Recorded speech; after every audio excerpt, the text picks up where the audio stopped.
मन को खाली करना सीखो। Learn to empty your mind. मन को खाली करना सीखो। एक गुरु का शिष्य बहुत गहन ध्यान कर रहा था, लेकिन उसका ध्यान केंद्रित नहीं हो रहा था।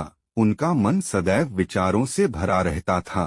उसने अपने दिमाग को खाली करने की बहुत कोशिश की, लेकिन उसकी सारी कोशिशें नाकाम रहीं। अंत में जब वह सब कुछ कर चुका, तब वह अपने गुरु के पास गया और बोला, गुरुदेव, मेरा मन हमेशा विचारों से भरा रहता है। मैं एक जगह ध्यान केंद्रित नहीं कर पाता। जब देखता हूँ तो दूसरी चीज पर चला जाता हूँ, फिर तीसरी और चौथी चीज करता हूँ। मेरे दिमाग में हजारों विचार चलते रहते हैं और मुझे पता भी नहीं चलता कि ऐसा कब होता है। बहुत समय बाद मुझे एहसास होता है कि मैं क्या करने बैठा था और क्या सोच रहा था। हे गुरुदेव, मैं अपने दिमाग को विचारों से खाली करना चाहता हूँ। मैं चाहता हूँ कि मेरे मन में एक भी विचार न रहे। जब चाहूँ तभी विचार उठना चाहिए। गुरु ने कहा कि किसी भी समस्या का समाधान तभी होता है जब हम समस्या की जड़ तक पहुँचते हैं, समस्या को ठीक से समझते हैं और जानते हैं। क्या आपने उस मन को भी जाना है जिसे आप खाली करना चाहते हैं? शिष्य ने कहा, गुरुदेव, मैंने मन को जानने की बहुत कोशिश की है, लेकिन जितना इसके बारे में जानता हूँ, यह उतना ही रहस्यमय होता जाता है। गुरु ने कहा, जाओ और छोटे छोटे पत्थरों से भरा एक घड़ा ले आओ। तब शिष्य छोटे छोटे पत्थरों से भरा एक घड़ा ले आया और गुरु के पास रख दिया। गुरु ने कहा, इस घड़े को अपना मन समझो और इस घड़े में पत्थर भरे हुए हैं। अब इस घड़े में और पत्थर डालो। शिष्य घड़े में पत्थर डालने लगा। घड़ा पहले से ही भरा हुआ था। 12वां पत्थर रखते ही बाकी सभी पत्थर नीचे गिरने लगे। तब गुरु ने कहा, रुको और ध्यान से देखो। अब घड़े में कोई पत्थर तो नहीं आ रहे हैं, बल्कि वह नीचे गिर रही है, क्योंकि यह भर गया है। इसमें जो भी आ सकता था वह आ गया। अब और पत्थर नहीं आएंगे। यदि आप दूसरा पत्थर लगाना चाहते हैं तो पहले पत्थरों को बाहर निकालना होगा। शिष्य ने तुरंत कहा, गुरुदेव, मैं समझ गया कि आप क्या कहना चाहते हैं, कि हमें अपने दिमाग को विचारों से खाली कर लेना चाहिए। गुरु मुस्कुराए और गुरु ने कहा, पहले पूरी बात समझो और फिर दिमाग को खाली करो। गुरु ने कहा कि हमारा मन इस घड़े के बिल्कुल विपरीत है। तुम घड़े को पत्थरों से तो भर सकते हो, लेकिन मन को विचारों से नहीं भर पाओगे। मन हमेशा खाली रहता है। शिष्य ने कहा, गुरुदेव, मुझे कुछ समझ नहीं आ रहा है। अगर दिमाग हमेशा खाली रहता है तो हम उसे खाली करने की कोशिश क्यों करते रहते हैं? इसकी क्या जरूरत है? गुरु ने कहा, इस घड़े से एक एक करके सारे पत्थर निकालो। शिष्य ने वैसा ही किया और घड़े से एक एक पत्थर निकालता रहा और अंत में घड़ा खाली हो गया। गुरु ने कहा, देखो, तुमने एक एक पत्थर निकाला, यह घड़ा खाली हो गया है। अब आप इस घड़े में कोई भी पत्थर डाल सकते हैं, दूसरा पत्थर डाल सकते हैं या फिर वही पत्थर दोबारा डाल सकते हैं। आप इसे आधा भर सकते हैं या फिर पूरा भर सकते हैं। शिष्य ने कहा, गुरुदेव, मैं भी ऐसा ही हूँ। मैं बता रहा हूँ कि मन को खाली करना है। ये तो पत्थर हैं, इन्हें आसानी से निकाला जा सकता है और घड़ा खाली किया जा सकता है, लेकिन मैं अपने मन को कैसे खाली करूं? गुरु ने कहा, इस खाली घड़े में एक पत्थर डालो और 2 पत्थर निकाल लो। शिष्य ने यह कहा, ऐसा कैसे हो सकता है कि जब इस घड़े में एक पत्थर होगा तो एक ही पत्थर निकलेगा, फिर 2 पत्थर कैसे निकल सकते हैं? गुरु ने कहा, चलो ऐसा करो, इस घड़े में 2 पत्थर डालो और 4 पत्थर निकाल लो। शिष्य ने कहा, गुरुदेव, यह कैसे संभव हो सकता है?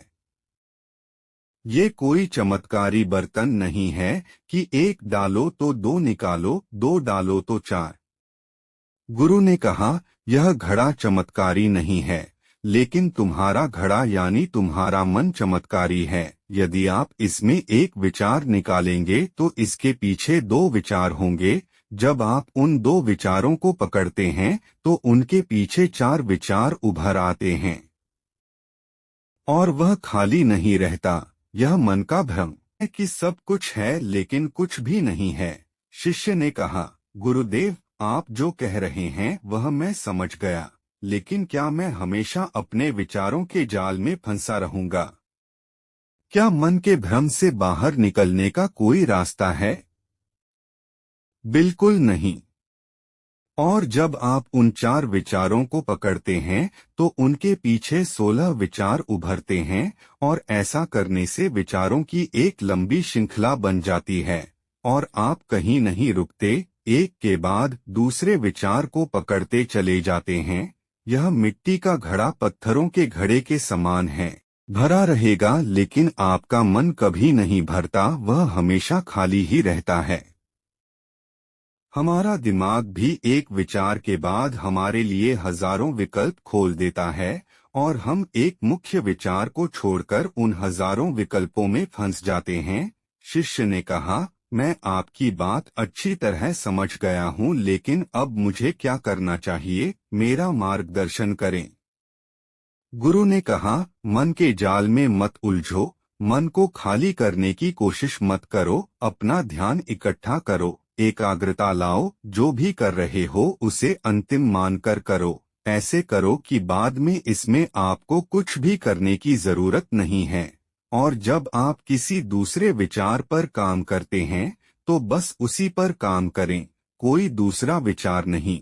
मन के भ्रम से बाहर निकलना इतना आसान नहीं है, लेकिन अभ्यास सब कुछ कर सकता है। शिष्य ने कहा, गुरुदेव, मैं भी ऐसा ही करूंगा। यह समझाने के लिए आपका बहुत बहुत धन्यवाद। हम सभी अपने दिमाग को खाली करने की कोशिश करते हैं, मन में उठते बैठते विचारों से परेशान रहते हैं। हम चाहते हैं कि ये विचार कहीं चले जाएं और हम शांत हो जाते हैं, लेकिन जितना हम इन विचारों से दूर भागते हैं, हम विचारों का उपयोग करते हैं कि वे हमें शांत करते हैं और वे आपके उन्हीं विचारों से जुड़े होते हैं जिन्हें आप छोड़ना चाहते हैं। इसलिए ये विचार इतनी शक्तिशाली हैं। जब आप सोचना ही नहीं चाहते तो आप शांत रह सकते हैं। यह तभी संभव है जब आप शांत रहने की कोशिश करना बंद कर दें और अपनी समस्या को हल करने पर ध्यान दें, ध्यान केंद्रित करें और समझें कि चिंता करने से नहीं बल्कि सोचने से समाधान मिलता है। गुरु ने कहा, इस मिट्टी के बर्तन को पत्थरों से आधा भर दो। शिष्य ने वैसा ही किया।